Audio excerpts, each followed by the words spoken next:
tree.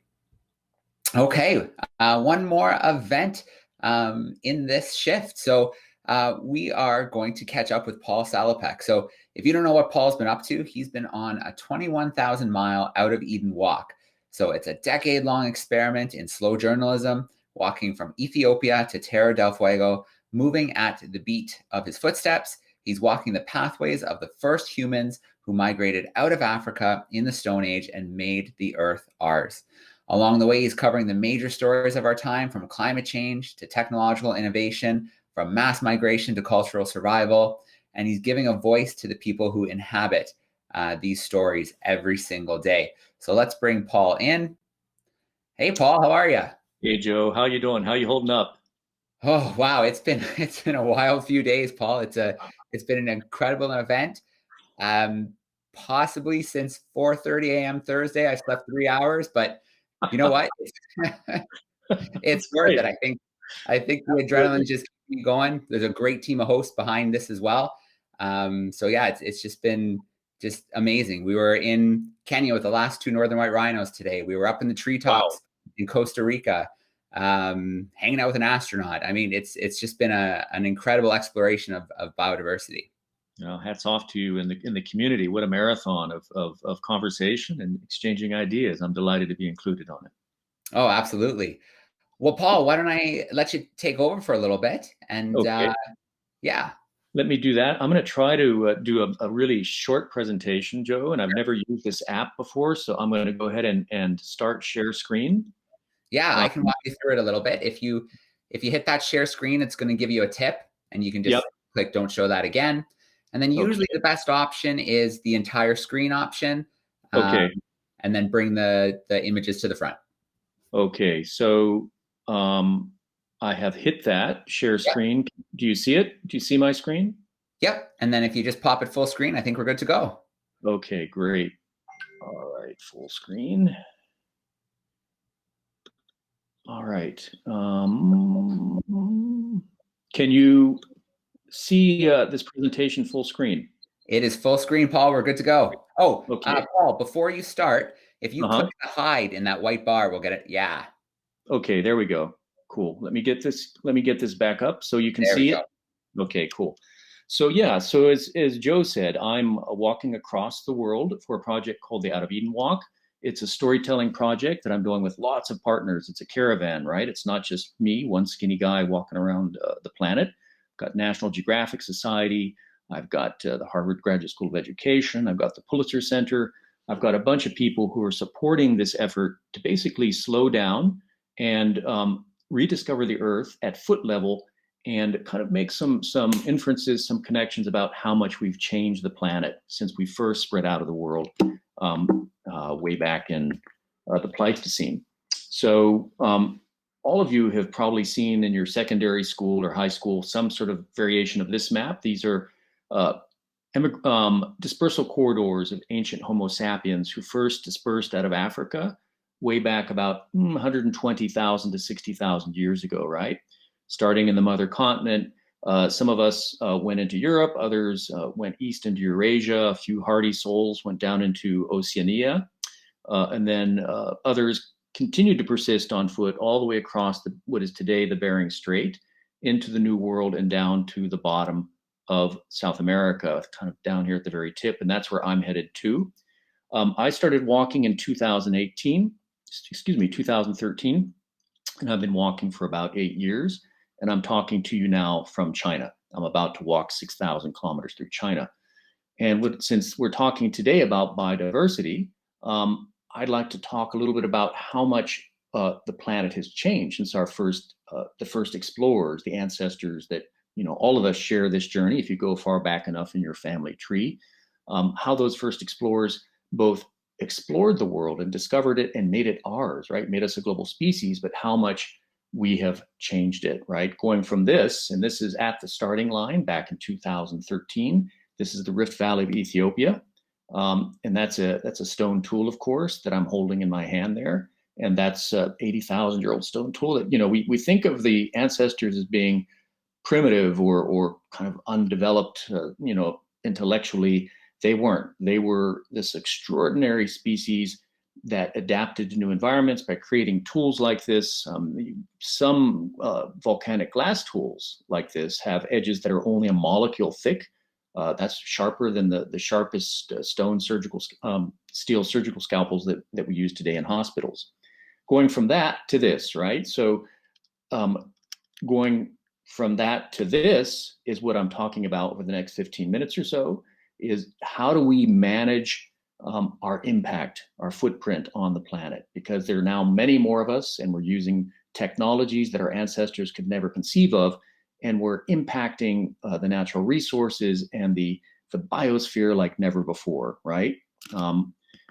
So the question then, one possible big question about how we reduce our footprint, how we live more amicably with all the species that we share our planet with, is this question of sustainability, right? Living with maybe a more modest footstep, but certainly a smarter one. And in that case, for me, that means going from carrying all the accoutrements of a storyteller these days. Look at all this stuff, you know, a laptop, cables, a digital camera, solar panels, satellite antenna. This is the equipment that I left Africa with on this really long walk that will probably last another 5 or 6 years. Going from that to this, right? This is kind of the metaphor that I'd like to share with everybody on this talk today or tonight, whatever time zone you're in. This is the toolkit that my Afar pastoralist walking partners carried with them as we walked out of the Rift Valley of Africa towards the Gulf of Aden and then onward to the Arabian Peninsula. Look at this. I mean, basically you have an axe, you have a dagger, you have a couple cloths that you use both for dressing yourself in, sleeping on the ground, a towel, a water bottle, a little box of snuff to keep you going. This is simplicity, right? This is the desert teaching you by taking away. And it's light, it's elegant, it's functional, and we all need to be thinking more about this kind of a reduction from this to this as we walk together into the 21st century to minimize our impact in order to avoid this, right? The potential mass extinction that's happening right now, the die-off of many, many thousands of species, that is probably the biggest one since the late Cretaceous die-off, right? The big asteroid impact that killed off the dinosaurs. Our footprint is massive. People ask me often, so what's it like walking across continents for week after week, month after month, year after year? What do you see? And, you know, nature documentaries aside, the veracity of nature documentaries is a question that, you know, is worth talking about too. But that kind of idyllic natural world aside, our footprint is massive. There has rarely been a week in the last 8 years of walking when I have not seen some evidence of us, right? Whether it's blown trash, whether it's pipelines, whether it's canals, agriculture, we have massively transformed the world. I think one study in the last couple of years estimated 95% of the habitable surface of the earth has some imprint, whether it's urbanization, transportation, energy development, agriculture, you name it. We have really reshaped the planet, right? And this is an image of walking through rural India, right? Through a plastic field, discarded at, you know, the kind of trash field at the edge of every community. And if you want to see sort of what we put out of sight, out of mind, it's always that interface between urban and rural. There's this chaotic zone that you walk through where cities dump their stuff. And while this might look bad and horrible, right, in one part of the world, believe me, in very affluent parts of the world, in the global north, it's even worse, but we just hide it, right? We put it out of our sight. In fact, we send our junk, we send our trash to other parts of the world just to get it out of our way. So how do we avoid that pathway? How do we improve our stewardship of this shared home that we share not just with all of our brothers and sisters in our species, but with all the millions of species that inhabit the planet Earth? Well, one pathway that I'd like to talk about for a few minutes, one that has kind of opened my eyes as I've moved among rural societies, as I've moved around people who live closer to the landscapes than many people who live in cities, right? Are indigenous systems of knowledge.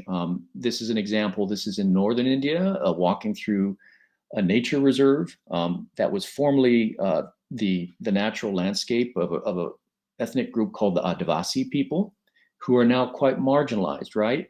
One of the ironies of the 21st century is that the people who have the deepest knowledge of how to live with nature are often pushed to the margins of mainstream society and often don't have the power to help shape the conversation about how to live in nature, how to live on the planet.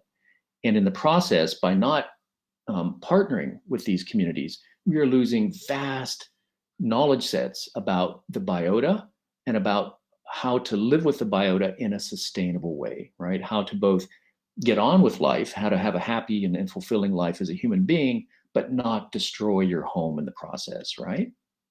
I'm going to give you one quick case study before we go on to some questions. But recently, I walked from India into Myanmar, which, as everybody knows, is now stricken with a political crisis. A terrible, tragic coup has shoved aside the democratically elected government there. But I walked into northern Myanmar before that happened, and I spent several months up in the far north of the country in Kachin, in a part of the world that is extraordinarily biodiverse. It's considered a hotspot for endemicity, especially for flowering plants. These are the foothills of the Himalayas, where you have elevated zones going up almost to about 7,000 meters. So you've got tropical rainforest, you've got kind of montane cloud forest, you've got almost kind of tundra grasslands at the very top. And with all this richness, live ethnic groups. One example is the Rawang, but there are others that basically, because of their remoteness and because of the political crisis that's gone on for generations in this part of the world, live somewhat autonomously and have been managing these resources for millennia. And they have this knowledge within their heads about how to live sustainably within these extremely rich ecosystems, right? Calling it this kind of green empire. This is one example, concrete. So I'm walking around the world, I'm stopping a lot, I'm talking to people, I'm interviewing people, I'm shooting video, I'm taking pictures. And this is just one example about how this amazing, deep and old and valuable knowledge set that I'm encountering around the world that is vanishing. Yes, my friends, it's fading away in front of the onslaught of 21st century technology. Of how this knowledge set is helping preserve this corner of the earth in a way that we could all learn from, right? So this gentleman is an herbalist with the Rawang ethnic group. He has been wandering the hills, the southern and northern faces of the Himalayas in this transition zone between Myanmar and southern China all his life, collecting plants. And he learned it from his father and forefathers. And he can concoct herbal cures from plants and animals as well. This is a Himalayan wasp that's used in part of his concoctions for traditional medicines. He in his house, he had about 120 different concoctions, some of which take years to cure. He pickles them and he sets them aside. And so we have a vast treasure trove of medicinal knowledge, but also a human-scaled system of knowledge that knows how not to overexploit these resources, right? He moves carefully through the forests on foot. When he goes to harvest plants, he never over-harvests plants. He leaves plants behind so that they can seed the understory for the next harvest that might take several years. And this is the kind of knowledge I think that behooves us now as we all walk together into the 21st century to basically help curate these resources going forward, right? I'm going to give you a little video, 30 seconds of this is a similar, it's the exact same ecosystem just over the border in India. Now, this will show you just how connected folks are there to their environment.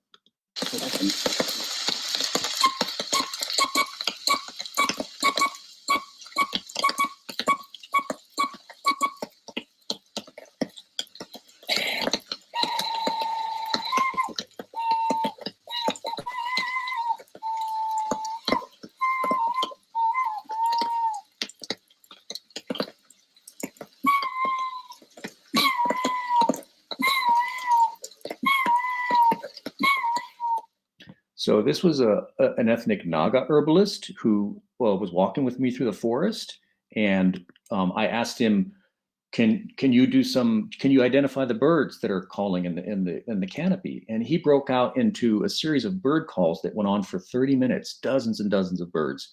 And it was this magical moment where you feel like you're in the presence of an older way of being, a way of being that requires patience, attentiveness, requires time.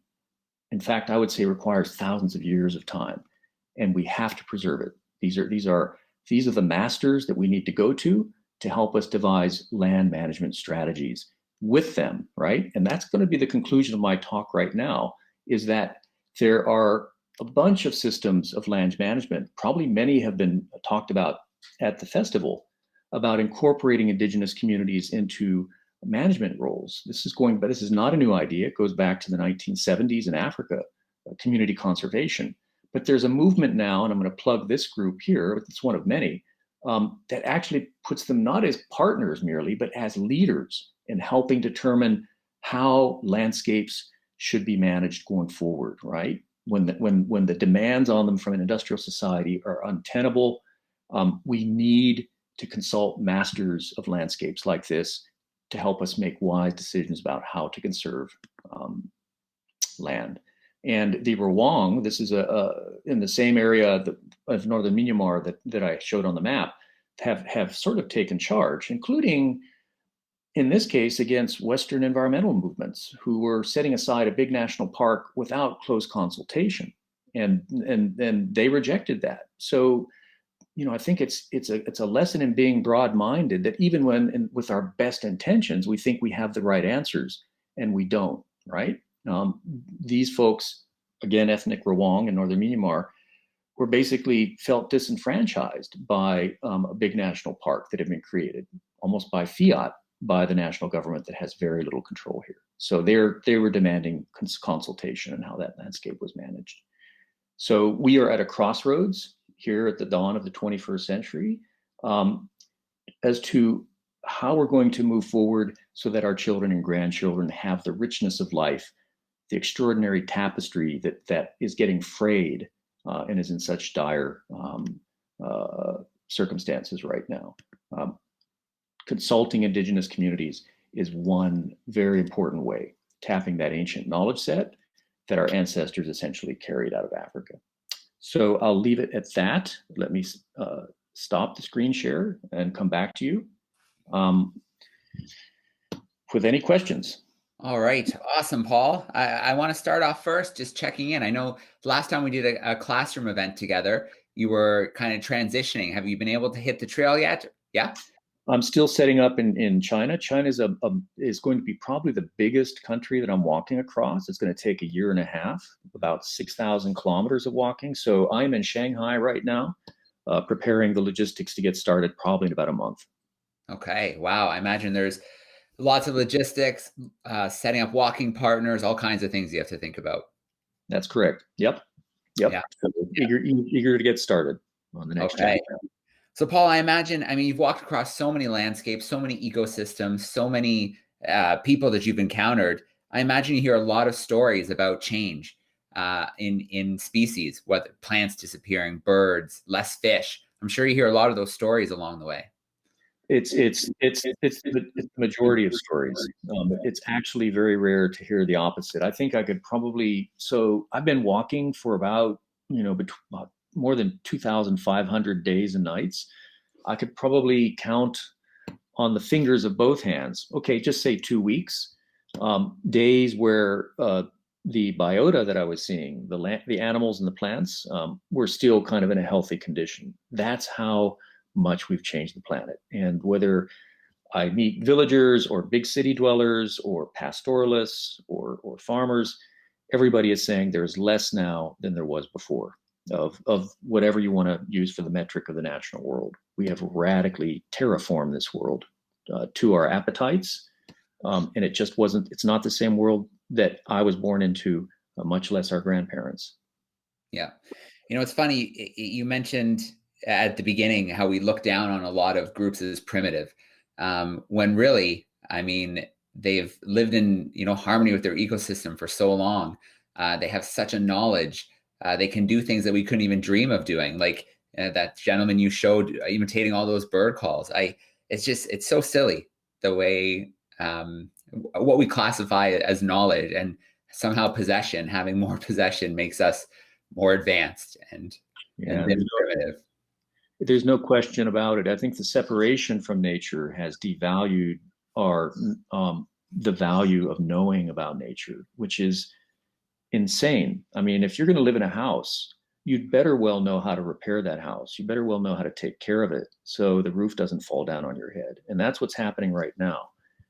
And sadly, simply because of changed circumstances, living in a built environment, right? I'm surrounded by skyscrapers. That photo that I showed you of skyscrapers is the view outside of my rented flat right now in Shanghai. I'm looking at it right now. We don't even know how our built environment works, much less how the natural world works.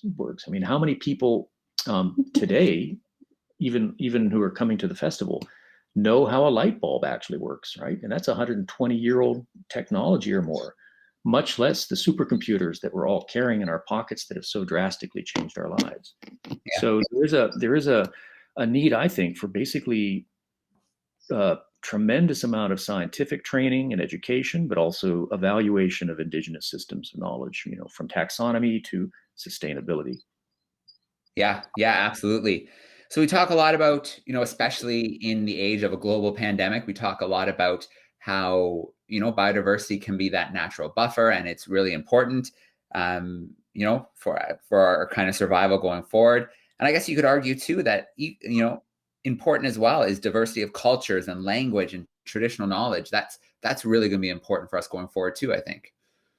Yeah, and interestingly, it is. And I think it was, probably for at least a generation or two, it's, the industrialized world has woken up, at least segments of the industrialized world, biologists and sort of environmentalists, ecologists have been aware of the value of this ancient knowledge set. And there are these interesting new experiments going on. Community conservation, gosh, it's been happening since, well, what is it, like 50 years at least, where they first pioneered in Southern Africa the notion that if you include local communities who've been living on the land since day one in your management plan for a national park, your national park just inherently becomes more sustainable, both because of their knowledge set that they bring about, how elephants behave and elephant migration corridors. Where do they go? How do you design the boundaries of a park? How do you design buffer zones? If you don't use that local knowledge, your park likely will fail. It'll start hemorrhaging species. There's that element of just raw knowledge, but also in helping police parks, helping, incorporating communities, often retraining poachers to be rangers, right? They're the people who know the animals well, knows the behavior well. That's been around for decades, but now I think this extra step that I just showed you there's a new evolution thinking where you don't just partner, where you don't kind of lure local communities, indigenous communities into your management plan for natural areas. You actually give them a leadership role. You actually make them co-equal with any kind of national government ministry or agency that's been charged with managing landscapes for the wider public. They have an equal voice and a guiding voice. Yeah, absolutely. Absolutely. Nobody wants someone from, a first world country to come and tell them how to manage the resources when our old growth forest is gone. Yeah, that's exactly right. That's, there's this moral imperative. And I think people are waking up to it. I think these experiments are going on. I think, what's happening in northern Myanmar before the political coup, now it's sadly devolved back into warfare. There's a civil war going on in northern Myanmar. But during this period of the recent years of kind of relative stability, these communities had basically rebuffed the national government. I mean, imagine like if something like that happened in the Amazon, where the ethnic groups that had been inhabiting the rainforest, the Amazon, weren't always in a defensive crouch and their territory being eroded, but actually were asserting it and pushing back the national government. That's what's happened in far northern Myanmar next to the China border. They have basically pushed out the agents of the national government, whether they were rangers like park rangers or police or the military or you name it, and kind of retaken control over that landscape And we're in the process of instituting customary land use, right? Customary law, going way back to the way they used to kind of manage resources back before Britain colonized that part of the world. Yeah. That's something that over the last 2 days, I guess, going into the third day, that's just so inspiring is we've talked to so many, all 7 continents, over 50 countries we've had speakers joining us from over these few days. And all of the projects have that community element where they're bringing the community in as leaders. They're training young leaders so they can take over these projects and so they can get out in the community and communicate with everybody. And it's providing jobs, and with that security is providing protection to these natural resources, because nobody really wants to wipe out the nature around them and the species around them. They're, intrinsic value and a pride of, having lemurs when they're nowhere else in the world, or orangutans. So it is really exciting to see this community style of conservation happening all over the place in spots everywhere. Even in where you're sitting, right, northern Canada, First Nations are taking a more active role, or trying to. And think about it this way: this is kind of national parks are beautiful things. I'm glad we have them. They're more than 100 years old now. This idea. But they're also, at least as conceived in places like the United States, a bit artificial. Back generations ago, they actually moved Indigenous people out of parks to create these kind of bubbles of pure nature, pure wilderness, whatever that is, right? And the point that I'm making is I'm walking across the world, looking over my shoulder at the ancestors who kind of first spread out of Africa, is that's artificial too. People who always inhabited the natural world were part of it. And so the notion that there's this pure wilderness, it does exist. The high Arctic, the Antarctic, certain really extreme environments, and the temperate zones. But we've been a part of landscapes for at least 60 to 70,000 years.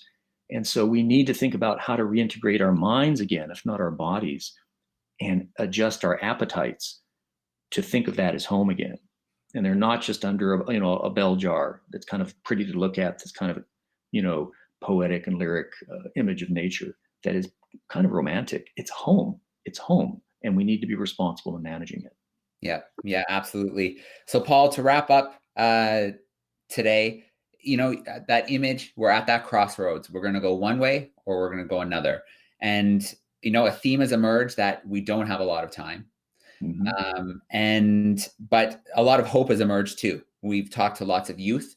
And we see that they're switched on in a way they never have been before. They're not waiting until they, become an adult to start an organization, to make their voice heard, to push. We talk to a lot of finance people and banks, and they're making that shift to the green, green investments, moving away from some of those, non-renewable investments, and starting to think of things in terms of what's the point of saving up money to retire in a world that, the quality of life just isn't there. I think we're understanding more that it's urgent. And I think technology is helping as well with conservation, and we're able to monitor and, change things. We looked at the cockapoo in New Zealand, and it's an amazing success story where so much technology, they can tell which 2 pair just mated and if they were successful. And it's amazing what technology can do to help with conservation. So you have experiences across countries, across continents. Are you seeing this? Are you feeling this? Do you have some optimism right now? Yeah, and partly because of the technology that we're using right now, right, Joe? Which is to basically create a giant commons, a digital commons where ideas can be exchanged, where pressure can be marshaled on multinational corporations and on national governments to change their ways. Without this, if we didn't have this, even 15 years ago, maybe 20 years ago, this is a new tool of communicating with each other, of sharing ideas, of coming up with ideas that you can then adapt locally. And I think this is a very powerful tool. It does give me hope. I will say that looking over my shoulder at the last 8 years of walking across the world, there are landscapes that are changed even since I've been walking. Dams in Turkey have flooded beautiful valleys, valuable archaeological sites. Since I passed through on foot, I was like privileged to see them before they were destroyed. We've got to reverse that. The tool that we're using right now at the festival is one way to do it. talking to each other. Yeah. Well, Paul, thanks so much for joining us. I knew right away that we wanted your voice, your perspective. You've seen a lot. You've shared so much from the road, from this global trail that you've been traveling. So I, for one, can't wait until you're back on it in about a month, and I can't wait till a little time has passed and we can catch up with some classrooms. You bet. Yeah, you bet. Well, I'll be look forward to giving my first interaction to students from Yunnan, southern China, a biodiverse hotspot, again, of plants. Excellent. Can't wait. Looking forward to it. Stay safe. Good luck with the planning. And thanks so much for joining year 2 of the Global Biodiversity Festival. Thank you, Joe. Good luck. Appreciate it. Thanks, Paul.